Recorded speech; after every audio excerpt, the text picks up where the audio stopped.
tomorrow is a week out from the start of the race. We leave on Wednesday. We're there Thursday and Friday before the race, and then the race is on Saturday. My name is Matthew Left Hand, and I have recently discovered that I have an ability to ride my bike very long, very far. I love to push myself. I've always loved to push myself, so I'm finding new ways to push myself. And those ways are pushing me into realms that are pretty interesting. So we're here to share that journey.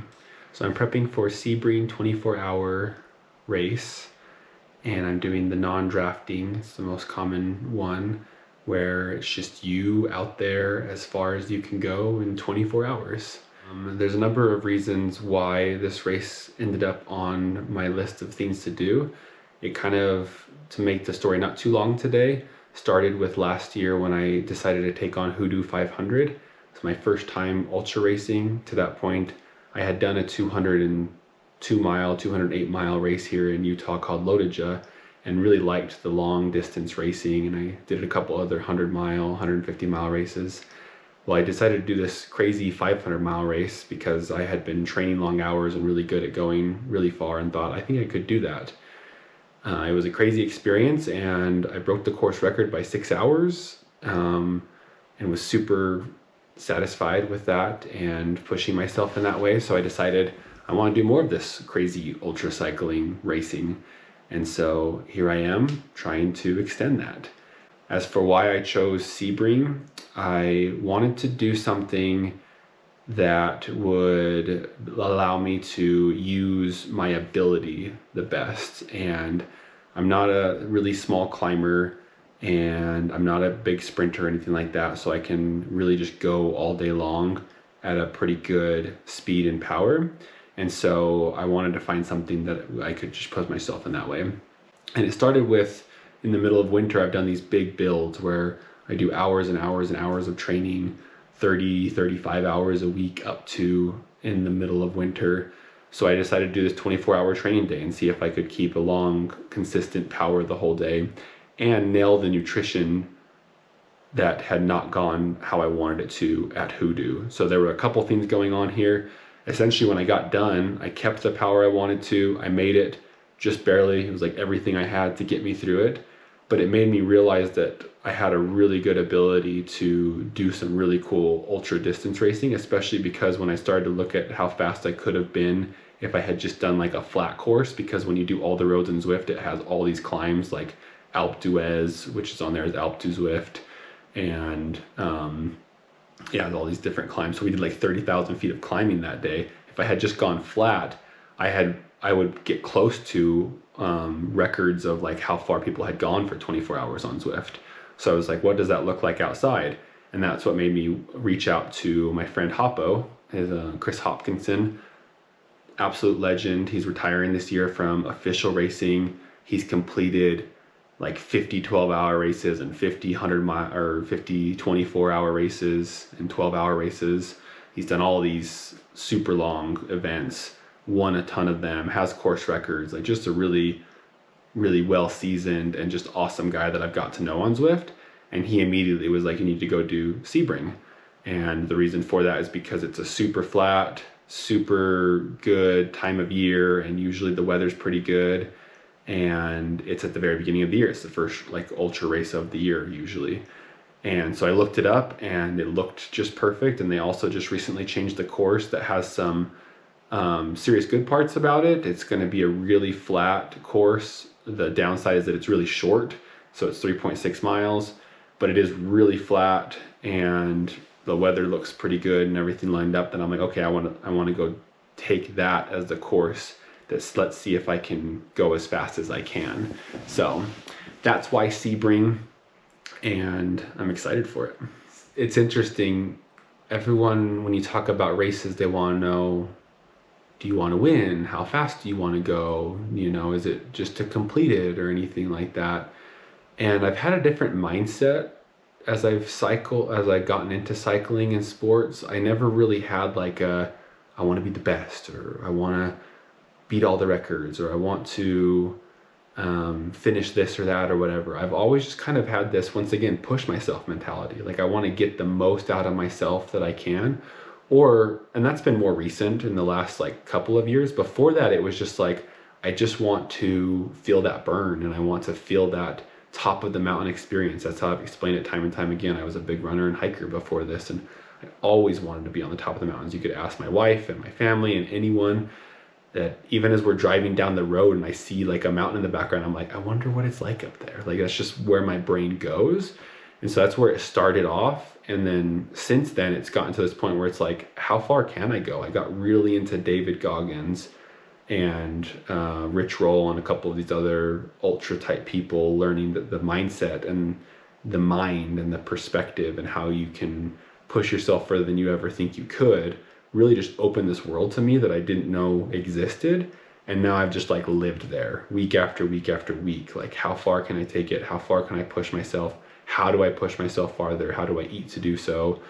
Yada, yada, yada. So long story short, because we can break that down more in the future, I want to pull as many miles as I can out of my body at Sebring. That's what the purpose of a 24-hour time trial is to just get on the bike, and all of the work that I've put in over training, all of the work that I put in to make the bike right and to make my body position right and to eat right and to train my stomach. Like I've trained my stomach, I've trained my legs, I've trained my mind.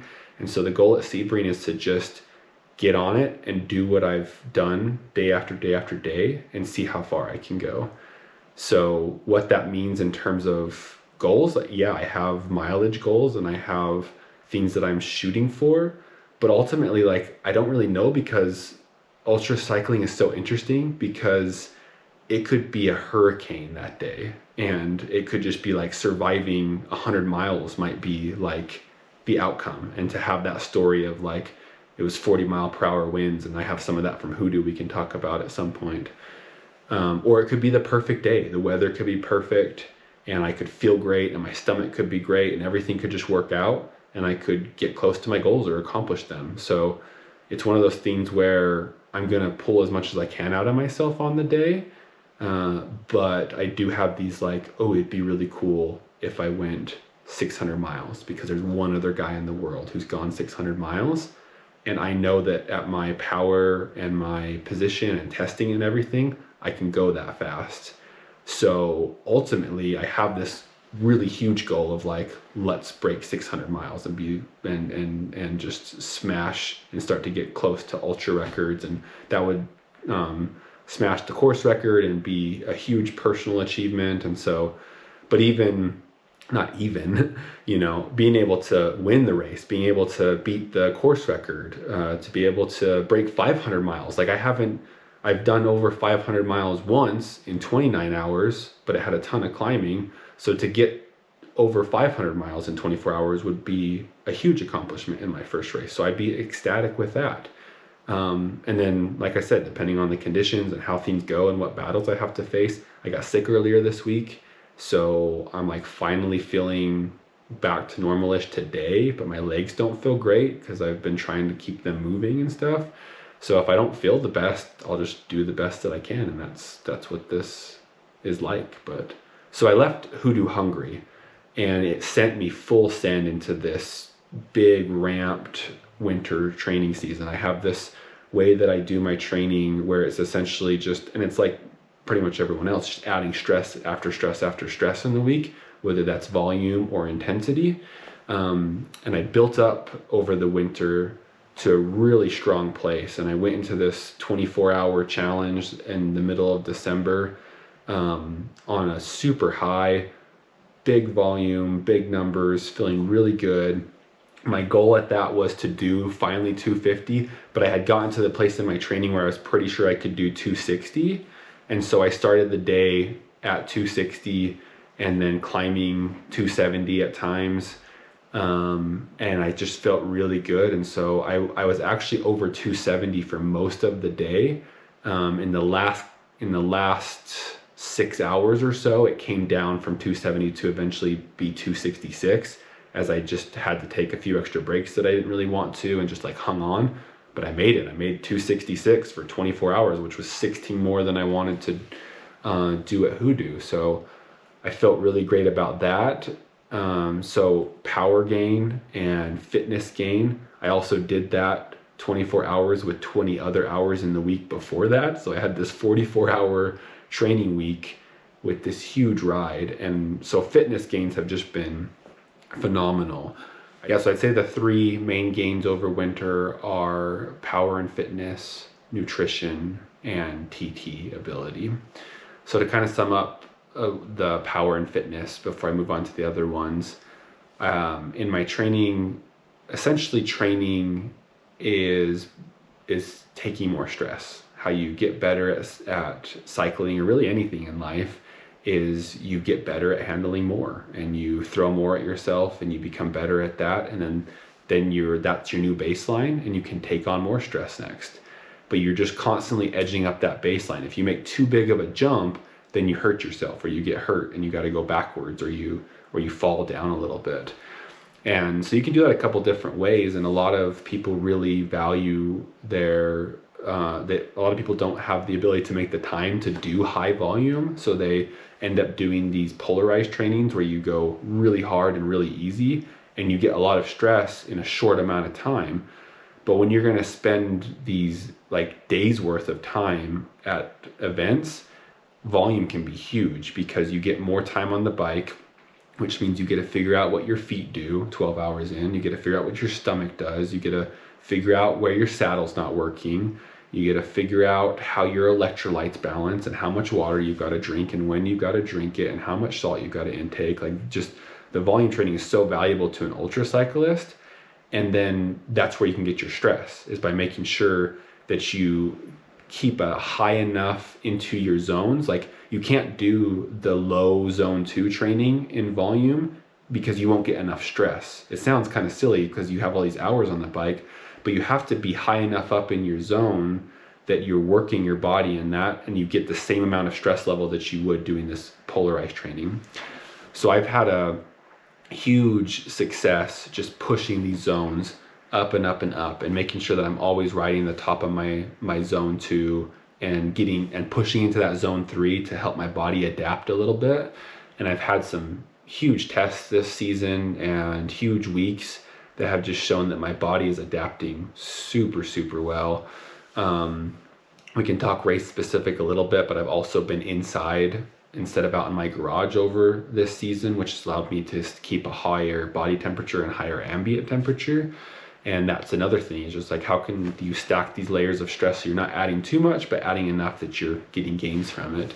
And I recently re-listened to Joel Frill's, like, basically training Bible for cyclists. And that's essentially the thing, is training stress is the key to becoming a better cyclist. And so everyone's opinionated about how to get that training stress. And some people vouch for the high intensity type of stuff. And they're right.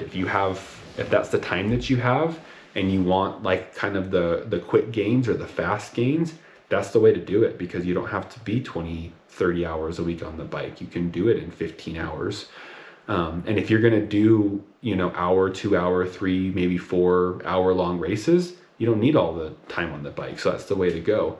But yeah, if you're going to be in a race for 24 hours, there's just no way that you can only do that high intensity and get the other parts of training that you need. So this is the training that I've done, and it's gained me a ton of fitness and ability and time to figure all these things out.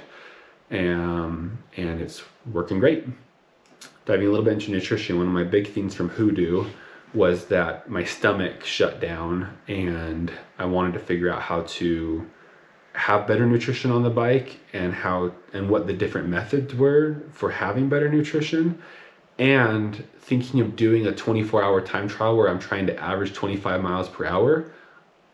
I mean, it's hard enough to eat food on a road bike when you're not like working that hard, but when you're like in this tucked down position and you're just constantly on the power, and your whole goal is to like go as fast as possible, like reaching around, grabbing stuff, opening wrappers, chewing, choking on food, like wind in your face. It's a big task. It slows you down essentially if you're gonna do it right, or you eat poorly and then you're not getting the nutrition you need. And so I was having this big challenge with like, how am I gonna fuel myself in this race to be able to go as fast as I can. And this is where one of my big idols come in that has became a big idol. I didn't actually know too much about him. Once again, I'm new to the cycling thing, so I don't know a ton of people or know a ton about the people that are out there. So when I finally was like, okay, who's doing this out there? Who's racing this fast? Who's done these type of things? I mentioned that one person in the world has been over 600 miles, over 1,000 kilometers actually, which is over 621 miles in 24 hours. His name's Chris Strasser, and he's like the master of it. I mean, he has the RAM records, he has these 24-hour records, he has a ton of course records. And one of the coolest things about him is that he shares about his experiences very openly. So I quickly found that he had all this information about how he accomplished his 24-hour outdoor record and how he did RAM and all these different things. So in doing that, I learned that he did all liquid, which makes sense once again, because you don't have to do the chewing and all the extra food and stuff like that. You just got to drink. But I don't know if you guys have done an all liquid diet. It's not super appealing. And to think that you're going to eat essentially 3, 4, 5, 6, maybe 7 days worth of food through only liquid is kind of daunting for most people. But once again, my mind that's just like wanting to push itself is like, let's give it a try. Like he did it, so why can't you do it? So I essentially looked at what he ate, which is Ensure, and got the nutrition facts from it and find out that it's pretty similar to the breakdown of the food that I usually eat on the bike anyway, in terms of the makeup of fat, proteins, and carbs. And so I was like, okay, I just got to find something that fits my diet, because I stay away from dairy, because I found out years ago that it messes with my stomach, and it's been good for me to be off of it. And Ensure has dairy, and they had a dairy-free version, so I was like, I could maybe try that. But at the same time, I started to work with a company, Formula 369. They were sending me out my sugar drink mix, and he also had me try out their recovery drink mix. And it's basically a protein drink mix that also has complex carbs as well as a couple simple carbs in it. Pretty standard, best way to recover, get your protein, get sugar in really quick, and then get some complex carbs in there. And so I was like, I wonder if I mix this with some sort of coconut based, like milk or something, some sort of fat content from there. If I balance that out, could that be my essentially meal drink while I'm on the bike, and then I can do the regular sugar drink? And so I did the math and figured out how to make the meal work, and essentially I take a bottle of that per hour, and then I have a bottle of sugar drink that I take over 2 hours. And I started playing around with that, doing it on my 4 or 5 hour rides, and it started to work pretty good. And I thought, okay, I'm gonna test this out. And so I wanted to do a 12-hour, my last long ride before Sebring, and do all the nutrition from that. And worked great, stomach did great. And I'm super excited to try it out actually in person. I actually ended up eating more than I meant to. I made a calculation error the days before and the day of, so I was actually overfed going in, which my stomach was a little bit off to start with anyway, and I thought it was maybe just normal stuff.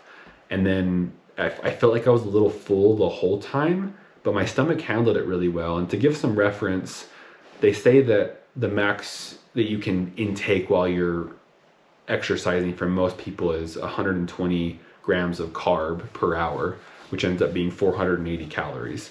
Now you can get more from other sources, but that's what your body can like immediately use, they say. But they do find that there are some people that can take in more. You just don't know if that's you or not until you try or get tested or do these things. So I've gotten pretty good at taking in about 600 calories per hour or 700 calories per hour, or sometimes 800 calories per hour. On my 24-hour test in December, I did 700 calories per hour the whole ride. And except for the last hour, I stopped eating, and I think that was a fatal error. And during this 12-hour nutrition test, I didn't do that, and I planned to eat the whole time through because I felt that crash really quick, which makes sense when you think, I mean, it sounds crazy to be eating 700 calories an hour, but I was burning 980 calories an hour. So that's a deficit every hour. So you think 24 hours in, I had ate 16,000 calories, but I had burnt 24,000 calories, not including my like basic bodily burn for the day. So I was 8,000 calories down. So anytime that I'm not eating, my body's gonna go into starvation mode essentially. So that's what I did that last hour.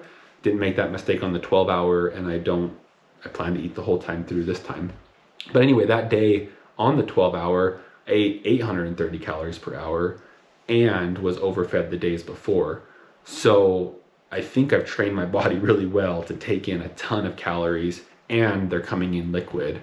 So that's the plan in Sebring, and it's been massive this winter. I mean, I've just been playing with that over and over and over again. The TT arrow position is the biggest part of these flat all day long things. Like you could nuke out as many watts and as much power as you want to, but if you're not in a good position, it doesn't matter. You're just wasting energy essentially. So not only do you have to be powerful, but you have to use that power wisely, which makes sense. And so I haven't had a ton of experience before this in the TT position. I got this TT bike set up last fall for Hoodoo, which I wasn't able to use it too much because of the wind, but I was never really comfortable on it. And I knew I wasn't going to be because I couldn't get myself in the right position. I played with it myself until I was in a comfortable position. And then I started to realize, I found my road cycling position all on my own, but it took me a year to really get it dialed in, to find the right shoes, to find the right shoe position, to find the right handlebar position, the right seat angle. It was step after step after step, and it took me months and months and months to figure it out. I don't have months or months or months to figure out a TT position. And they're similar, but very different. I was quickly learning. So luckily with the nice encouragement of my wife, I was able to go see a fitter, Pat Casey at Peak State Fit. And I was immediately grateful because I went from being able to stay down a good amount of time in the TT position to not having to get up basically at all. And so I was immediately grateful for that fitting, and as well as just like making myself do it on the trainer. Like the first couple weeks of trying out the TT position sucked. Like I couldn't hold the same power, my back hurt, like getting used to using my arms more than just sitting the whole time and trying to engage my core and stuff like that. So all of that work, and then the fitting, and then all the hours I've put in since then in that position, now I'm finally getting comfortable and confident that I'll be able to do it outside. I've done it outside a couple times since, and it's really comfortable for me. So that's been the 3 main gains over this winter. So specifically to get ready for Sebring and the rest of the season, because a lot of my other goal events are similar in a way to these aspects.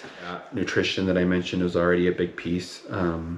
We live in northern Utah, so it's winter right now, and it's not like the same winter that it usually is, but it's cold and no one's really riding outdoors except for the fact that it's been kind of weirdly warm a couple days. So actually I have got out a couple days, and a few people have that I've seen as well, but it's not great training. And last winter I spent most of my training in the garage, which meant that it was like 50 something degrees most of the time while I was out there.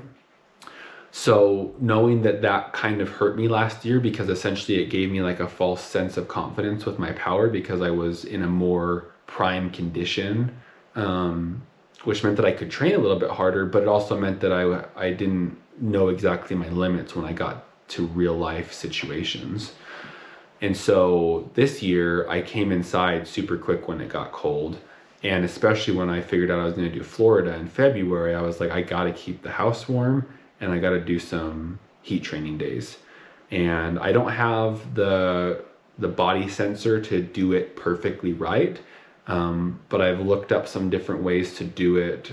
And so I've done a couple days, nothing too extensively. I think the main benefit that I've had over the winter with heat is just being in 70 to 74 degrees inside and keeping it warm and turning the fans down every now and then and sweating it out, just to keep my body used to being in that heat environment, so that when I go to Florida, it won't be as much of a shock, hopefully. I'll take the fact that I'm going from elevation and that I've been doing some heat training sessions and hope that that helps out. So that's one specific thing I've done, as well as the nutrition. The other thing I've done is prepare the bike more. So similar to the wonderful help that I've got from Formula 369, I've also partnered with Cycling Upgrades, which is also Utah locally based, an online bike store that sells used and new parts. They have some consignment on there. You can sell your parts to them and they'll sell them, and you can also buy stuff from them. And the owner there is super supportive of me and was nice and kind enough to provide some gear for me to get my bike set up better.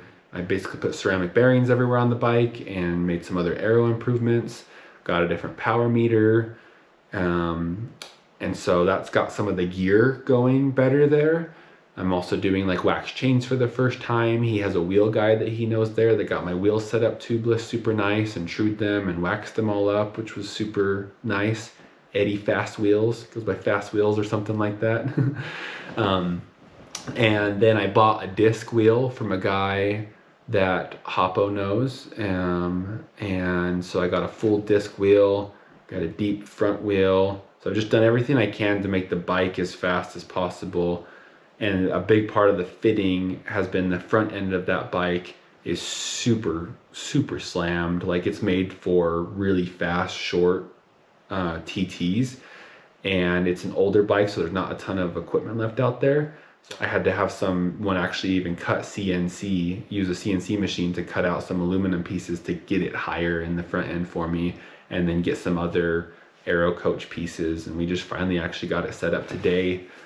The nice part about having the kicker bike is that I knew the position that I was kind of going for based off of the fit, and so I put that on my kicker bike and I've been training on it while we wait for parts, because I had to find a different seat post and I had to get these pieces cut, and we had to order pieces from Europe for the aero coach because they're the only ones that make the way to tilt the bar on that one. So it's been a little bit of a headache, but now I feel super confident about the bike. Like today the fitting was perfect. I went outside on it before we did all the final changes and it already felt a lot better. So now I'm super confident in it. And that's been the other big improvement over the winter to get specifically ready for Sebring. Yeah, so tomorrow is a week out from the start of the race. We leave on Wednesday. We're there Thursday and Friday before the race, and then the race is on Saturday. And I got sick this week, which has been very anxiety provoking because it's about as good as illness can come if you're going to get ill before a race, because it didn't mess with one of my builds, and it also hopefully is going to be all gone by the time I get to the race, because I still have a whole week to get completely better, and I already am quite a bit better, and I was going to start tapering anyway. So it's a very uncomfortable feeling for me because I'm used to having just like kind of constant fatigue and just pushing and building. And when you come off the gas and your body's used to doing that, there's this immediate like pain. Like your body actually starts to recover for the first time.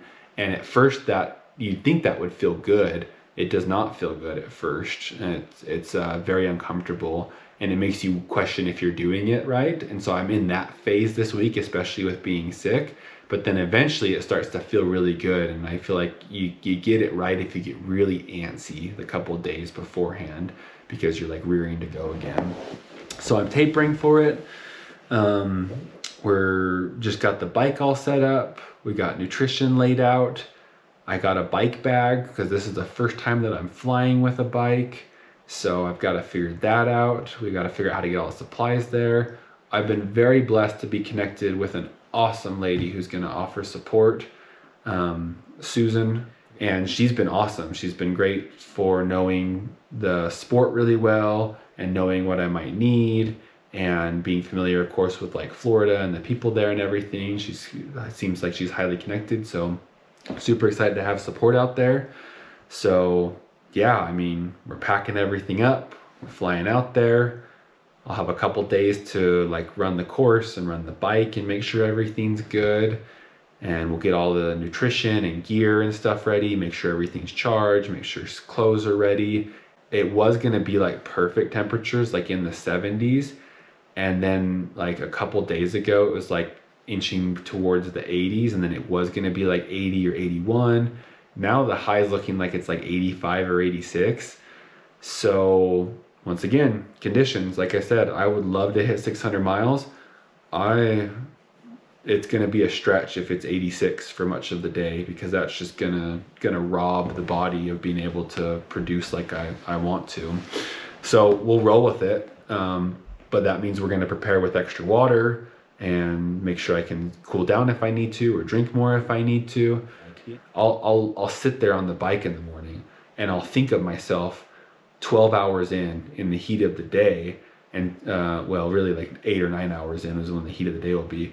But I'm gonna be there and I'm gonna be hot and I'm gonna wanna drink, and I'm gonna need to remind myself I don't necessarily need to drink. And if I do need to drink, it's a little bit more, and I need to make sure I keep up my electrolytes because I'm gonna be sweating more. So anything I do drink extra, I need to take in extra electrolytes, which I'll have tablets with me. So that's kind of some of the prep that I put myself into, is like, what do I need to do in those situations? And then talking it through with my crew and saying, this is my plan for these different situations, is a crucial part. So yeah, we're in full prep mode and getting excited for it.